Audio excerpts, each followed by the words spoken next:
하나님을 향해서는 늘 열정이 있었던 사람이 바로 다윗이었습니다. 그래서 하나님은 다윗을 내 마음에 합한 자라고 인정해 주셨죠.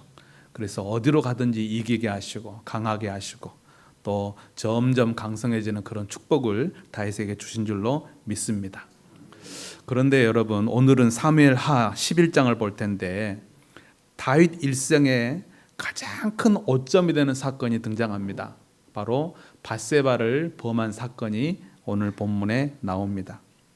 이 밧세바를 다윗이 범한 사건을 보면 죄의 특성이 그대로 드러나 있습니다. 여러분, 죄에는 특징이 있어요. 특성이 있습니다. 야고보서 1장 15절 한번 같이 읽어볼까요? 욕심이 잉태한 즉 죄를 낳고 죄가 장성한 즉 사망을 낳느니라. 자, 이 구절에도 죄의 특징을 그대로 보여주고 있는데요. 죄의 특성 첫 번째는 잠복성입니다. 잠복성. 욕심이 잉태한 즉, 잠복성이 뭡니까? 우리 안에 숨어 있다는 거예요. 죄의 특징 중에 첫 번째는 뭐냐? 우리 마음속에 들어있는 상태입니다. 욕심이 잉태했다는 건 내 안에 있다는 거 아니에요? 그래서 내 안에 욕심이, 내 안에 죄가 있을 때는 겉에서는 잘 모를 수 있어요. 그런데 어느 정도 기간이 흐르면 잠복해 있던 그 죄가 내 밖으로 나오게 됩니다. 그래서 여러분, 죄가 우리 마음속에 이렇게 숨어 있을 때, 씨앗으로 존재할 때 그 죄를 빨리 처리하는 것이 우리의 죄 문제를 가장 쉽게 해결할 수 있는 것을 여러분 믿으시기를 바랍니다. 그래서 잠언서 16장에도 보면 자기 마음을 다스린 자는 성을 빼앗는 자보다 낫다 그랬어요. 왜냐하면 이 마음에서부터 죄가 시작되니까 자기 마음을 다스리는 것이 성을 빼앗는 것보다 낫다는 거죠. 다윗의 마음속에 바로 이 정욕이라는 죄가 잉태되기 시작했습니다. 오늘 본문 1절에 보시면 저녁에 혼자 옥상을 거닐다가 어둠 속에서 목욕하는 여인을 보게 됩니다. 그래서 그 마음에 정욕이라는 이 죄의 씨앗이 이제 끌어오르기 시작한 것이죠. 그리고 죄의 특성 두 번째는 뭐냐면 욕심이 잉태하여 죄를 낳고 죄가 장성하여 그랬잖아요. 죄가 자란다는 거예요. 죄의 특징 두 번째는 확장성입니다. 죄가 내 안에 잠복해 있을 때는 정말 씨앗으로 존재할 때는 남이 잘 모를 수도 있고 아주 적게 출발하지만 이 죄가요 성장하고 확장된다는 거예요. 그래서 죄가 자랍니다. 이 다윗이 처음에는 저녁 때 옥상을 거닐다가 멀리서 목욕하는 그 여인을 보고 마음속에 정욕이라는 죄의 씨앗이 잠복해 있었지만 점점 자라기 시작합니다. 다윗이 사람을 보내서 그 여인이 누군지를 알아보게 합니다. 그리고 우리아의 아내 밧세바란 사실을 알게 되고 남편이 있는 여자였지만 이 여인을 궁궐로 불러요. 그리고 동침을 합니다. 그리고 밧세바가 임신을 하게 돼요. 큰일 났습니다. 남편이 있는 여자인데. 그래서 그 남편이 지금 저 전쟁터 가서 충성을 다해 싸우고 있는데 부르잖아요. 오늘 밤 너희 집에 돌아가라. 근데 얼마나 충신인지 내 부하들, 동료들은 열심히 싸우고 있는데 나 혼자 집에 가서 쉴 수 없다는 거예요. 집에 안 가고 궁궐 그 마당에서 텐트 치고 자고 있는 거예요. 얼마나 충신입니까? 다윗이 이래가지고 안 되겠다. 이 나의 범죄를 가려야 되는데 안 되겠다 싶어서 이제 편지를 써가지고 군대 장관 요압한테 보내잖아요. 이 우리아를 저 최전방에 보내고 너희들은 쭉 뒤로 빠져라. 그래서 혼자 싸우다가 적군의 화살에 맞고 죽게끔 해라는 거예요. 간음으로 출발했던 이 다윗의 죄가 살인으로 성장하게 되는 것이죠. 또 죄의 특성 세 번째는요, 치명성입니다. 죄의 결과가 너무나 치명적이라는 거예요.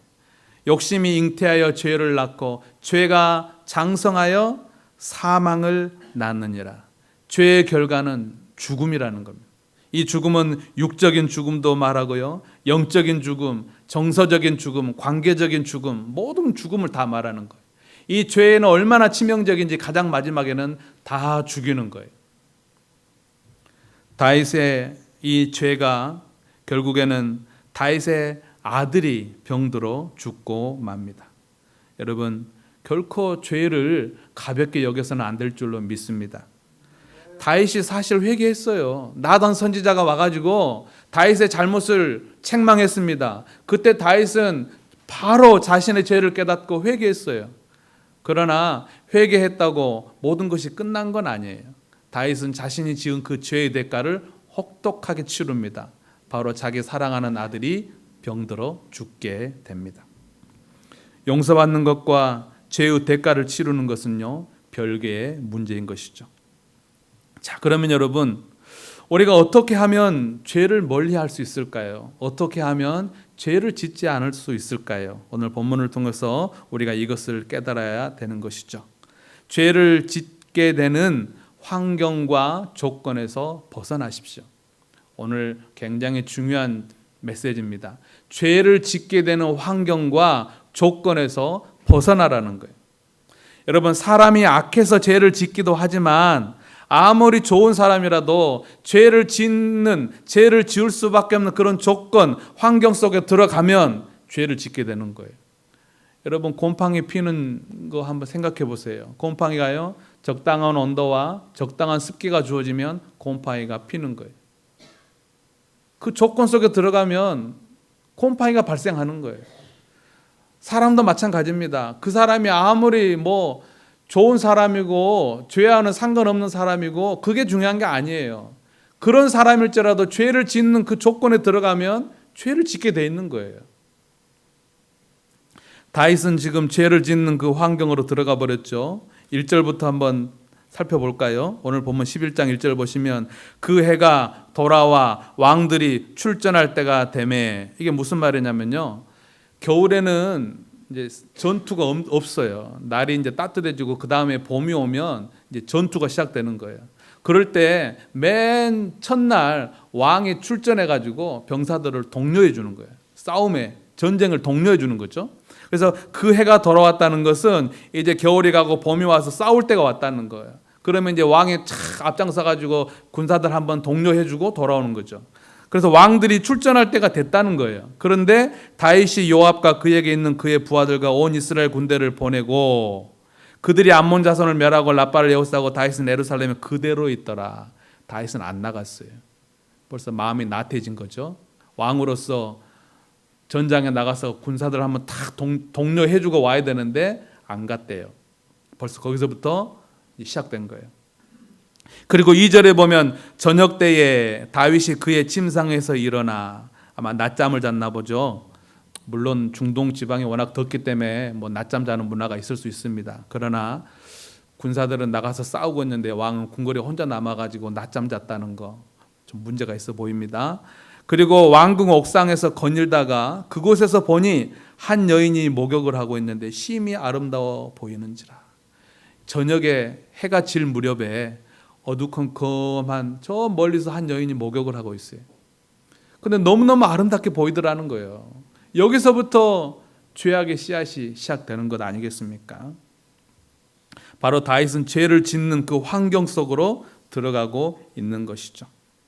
여러분, 우리도 마찬가지입니다. 죄를 짓기 쉬운 환경 속에 들어가게 되면요, 누구라도 죄를 지을 수밖에 없는 그런 상황에 된다는 것이죠. 창세기 34장 1절 한번 볼까요? 야곱의 딸 디나가 그 땅의 딸들을 보러 나갔더니, 자, 야곱에게 12명의 아들이 있었고 딸이 하나 있었죠. 디나라는 딸인데, 이 디나가 세겜이라고 하는 그 이방 가나안 땅에 그 사람들의 딸들을 보러 나갔대요. 그리고는 어떤 일이 벌어집니까? 그 세겜성 추장에게 강간을 당해요. 이게 성경의 창세기 34장에 나오는 사건이거든. 여러분, 디나는요, 하나님을 두려워하지도 않고 비윤리적인 사람들이 득실되는 그 밤거리를 나갔어요. 거기서부터 문제가 시작되는 거 아닙니까? 수많은 젊은이들이 밤마다 모여서 술 마시고 춤추고 싸우고 새벽이면 토악질 해놓고 왜 그 밤거리를 배회하냐는 거예요. 거기서부터 죄악은 시작되는 거예요. 죄를 짓는 그 환경 속에 자기가 들어가는 거예요. 화투판이 벌어진 그 야바이꾼 틈에서 왜 서성거리는 거예요? 거기서부터 죄악은 시작되는 거 아니겠습니까? 창세기 38장에 보면 유다라는 사람이 나옵니다. 유다, 야곱의 넷째 아들이죠. 한번 성경 한번 읽어볼까요? 유다가 자기 형제들로부터 떠나 내려가서 아둘람 사람 히라와 가까이 하니라. 자, 아둘람 사람은 불신자입니다, 여러분. 불신자. 유다는 하나님을 믿는 사람이에요. 그런데 자기 형제들 떠나서 불신자 이 아둘람 사람을 가까이 했다 그러는 거예요. 여러분, 믿는 사람과 믿지 않는 사람은요, 가치관이 달라요. 세계관이 달라요. 그래서 때로는 대화가 안 될 수도 있어요. 왜냐하면 생각하는 게 다르니까. 근데 유다는 하나님 믿는 사람인데 불신자 이 히라라는 사람하고 가까이 했답니다. 그리고 나서 어떤 사건이 일어나냐? 이제 이 유다가 이제 아들 둘이 죽어요. 그리고 자기 아내도 죽어요. 참 슬픈 일을 당했죠. 얼마나 마음이 힘들겠습니까? 또 외롭겠습니까? 자식들 둘 죽고 아내 죽고. 근데 어느 날 이 불신자 자기 친구 히라와 양털을 깎으려고 이웃 마을 딥나라는 곳으로 갑니다. 근데 그곳에서 길에 앉아 있는 한 창녀를 봐요. 그리고 그 창녀에게 들어가서 매춘을 합니다. 여러분, 지금 이 유다도 마찬가지입니다. 죄를 짓는 그 환경과 조건 속에 들어간 거예요. 보십시오. 불신자 친구를 사귀었죠. 그리고 마음이 지금 굉장히 힘들고 외롭습니다. 가족이 다 죽고 아내도 죽고 혼자 남았어요. 마음이 얼마나 힘들고 외롭겠습니까? 그리고 자기를 알아보는 사람이 없는 이웃 마을로 갔어요. 자기가 매춘을 해도 누구 아는 사람이 손가락질할 사람이 별로 없는 거예요. 그 죄를 짓는 환경 속에 유다가 들어간 거예요. 여러분, 왜 가치관이 다른 불신자와 그렇게 친하게 지내십니까? 왜 나를 알아보는 사람이 없는 곳으로 자꾸 가세요? 그러면 누구라도 죄를 짓게 되는 거예요. 그래서 여러분, 죄를 짓지 않으려면 죄를 짓게 되는 그 환경 있잖아요. 거기서 빠져나와야 돼요. 죄를 짓게 되는 그 조건 있잖아요. 거기서 빠져나와야 되는 거예요. 창세기 39장에 보면 요셉이 나옵니다. 요셉이 보디발 장군의 집에 그 집안 일을 책임지는 집사로 들어가잖아요. 그런데 이 보디발 장군의 아내가 좀 행실이 바르지 못한 여자예요. 요셉이 젊고 잘생기고 참 참하니까 이 주인집 여자가 자꾸 이 청년을 유혹을 하는 거예요. 그때 요셉이 어떻게 이겨냈냐? 다 같이 읽어볼까요? 여인이 날마다 요셉에게 청하였으나 요셉이 듣지 아니하여 동침하지 아니할 뿐더러 함께 있지도 아니하니라. 그 죄를 짓는 그 환경 속에 있지 않았다는 거예요. 그리고 다음 절 12절에 봅니다. 그 여인이 그의 옷을 잡고 이르되 나와 동침하자. 그러나 요셉이 자기의 옷을 여인의 손에 버려두고 밖으로 나가며. 그 자리에서 도망간 거예요. 도망가. 그 죄를 짓는 그 환경 속에 함께 있지 않았어요. 그리고 거기서 자꾸 빠져나가는 거예요. 도망가는 거예요. 그게 죄를 짓지 않는 방법입니다, 여러분. 죄를 짓게 되는 그 환경으로부터 여러분 나오세요. 죄를 짓게 되는 그 조건 속에서 빠져나오세요. 죄를 짓게 되는 그 시간에서 여러분 나오셔야 돼요. 목사님, 너무 걱정 마세요. 그런 일 없을 거예요. 저는요, 하나님을 믿는 사람이거든요. 여러분, 아니에요. 자신하지 마세요. 다윗도 내 마음에 합한 자라 그랬어요. 성경에 내 마음에 합한 자라고 하나님이 인정해 준 사람 다윗밖에 없어요. 그런데 그런 다윗도 죄를 짓는 그 조건과 환경 속에 들어갔을 때 죄를 짓게 되는 거예요. 한 중년 여자분이 있었습니다. 어느 날 자기 초등학교 동창 여자친구가 이번에 동창회가 있는데 한번 가보지 않으려고 이야기를 했어요. 근데 이 여자분은 뭐 나이 먹고 뭐 옛날 친구들 만나서 뭐 하려나, 그냥 별로 가고 싶은 마음이 없었어요. 그런데 이 자기 옆에 있는 친구가 뭐라고 이야기하냐면 초등학교 때 너를 좋아했던 그 남자애도 온다는 거예요. 그래서 이제 옛날 기억도 가물가물하고 참 옛날 또 친구들도 좀 보고도 싶고, 그럼 한번 가볼까? 그러고 이제 호기심 반 뭐 이런 마음 반, 그래서 초등학교 동창회를 갔습니다. 근데 진짜 옛날에 자기 좋다고 그 초등학교 때 코만 찍찍 흘리고 따라다니던 그 남자친구가 나온 거예요. 중년 남자가 돼가지고. 근데 자기가 생각했던 그 옛날 초등학교 남자가 아닌 거예요. 너무나 근사해진 거예요. 너무나 멋지게 변해. 이야기 좀 나눠보니까 좋은 대학을 나오고 의사 선생님이 됐대요. 그리고 말도 얼마나 매너 있게 하는지 옛날에 사투리도 안 쓰고 표준말을 막 쓰는 거예요. 그래서 한참 이야기를 하고 동창회를 마치고 집에 왔습니다. 근데 가만 보니까 그 옛날 그 친구가 아직도 자기를 좋아하는 눈치인 것 같은 거예요. 아직도 자기를 좋아하는 것 같아요. 초등학교 때 좋아했었는데.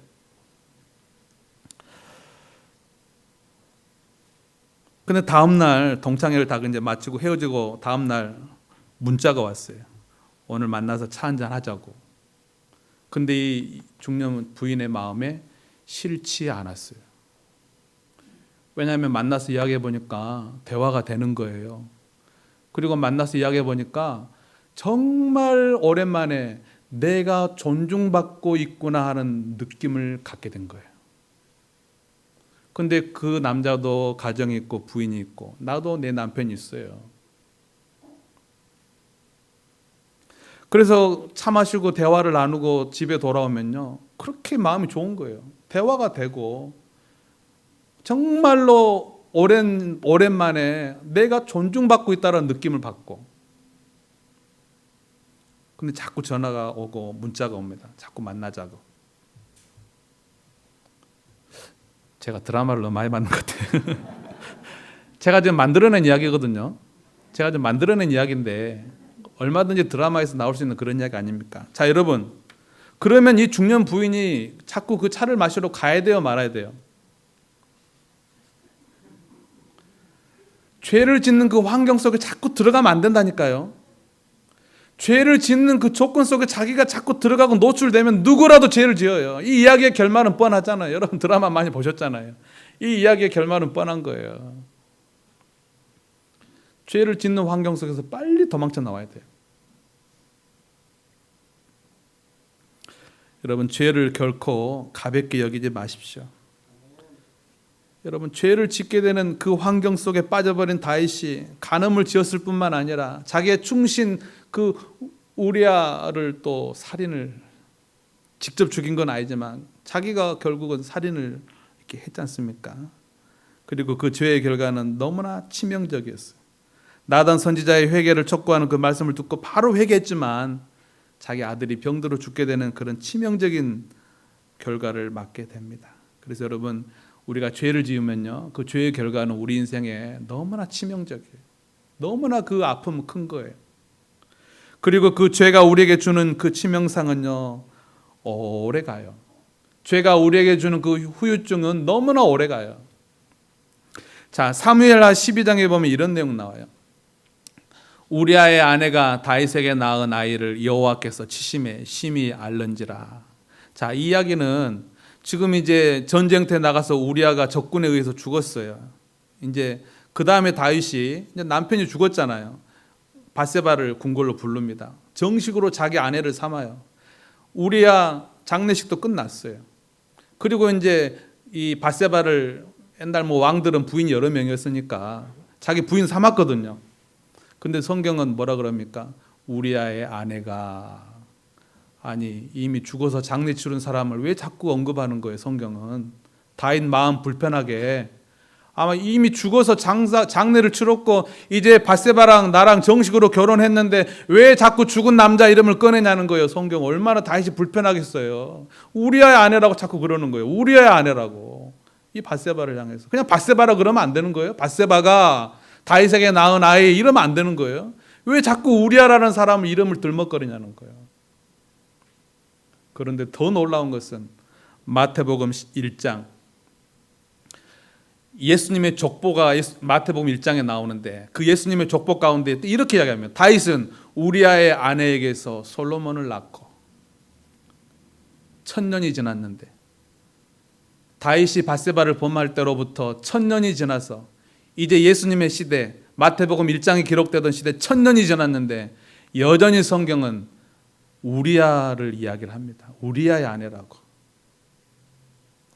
이렇게 죄의 결과는요, 끈질긴 거예요. 무서운 거예요. 쉽게 봐서는 안 돼요.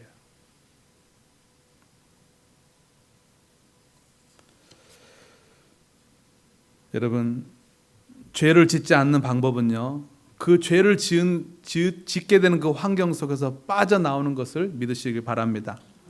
또 죄를 짓지 않는 방법 또 하나가 있는데요. 죄를 지을 수 없는 환경에 들어가세요.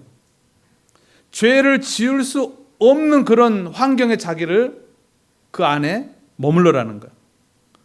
하나님 품 안에 머무르시길 바랍니다. 하나님 품 안에 머물러 있는데 어떻게 그 사람이 죄를 짓겠습니까? 여러분, 교회 안에 머무르시기를 바랍니다. 우리 교우들과 함께 어울리시기를 바랍니다. 교회 공동체가요, 여러분들을 죄 짓지 않도록 도와줘요. 근데 교회 공동체를 떠나서 나를 아는 사람이 아무도 없는 그 딥나로 가니까 창녀한테 가는 거예요.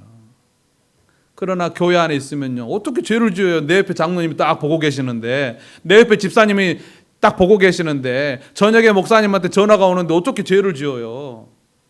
하트판에 갈라다가 못 가는 거예요. 밤에 그 땅의 여자들을 보려고 나가려다가도 못 나가는 거예요. 저녁에 청년부 성경 공부가 있어가지고. 그러니까 여러분, 지혜로운 사람은 자기를요, 죄를 지을 수 못 듣게 하는 그 환경 속에 늘 거하는 거예요. 어떻게 죄를 지어요? 사람들 다 있는데, 하나님 보고 계시고 목사님 보고 계시고 장로님 지켜보고 계시는데. 여러분, 힘들수록 하나님 앞에 나와야 될 줄로 믿습니다. 여러분이 죄악에 빠졌더라도 하나님 앞에 나와야 될 줄로 믿습니다. 실패했더라도 하나님 앞에 머무르시면 하나님께서 용서해 주시고, 하나님께서 여러분을 회복해 주시고, 여러분이 주님 안에서 새로운 인생을 살게 될 줄로 믿습니다. 여러분, 우리 중에 죄 없는 사람이 누가 있겠어요? 우리 중에 죄 안 짓는 사람이 누가 있겠어요? 이제 과거는 다 잊어버리시고 하나님 품 안에서, 이 신앙 공동체 안에서 새로운 삶, 축복된 인생을 살아가는 우리 모든 성도님들 되시기를 축복합니다. 찬송하시겠습니다.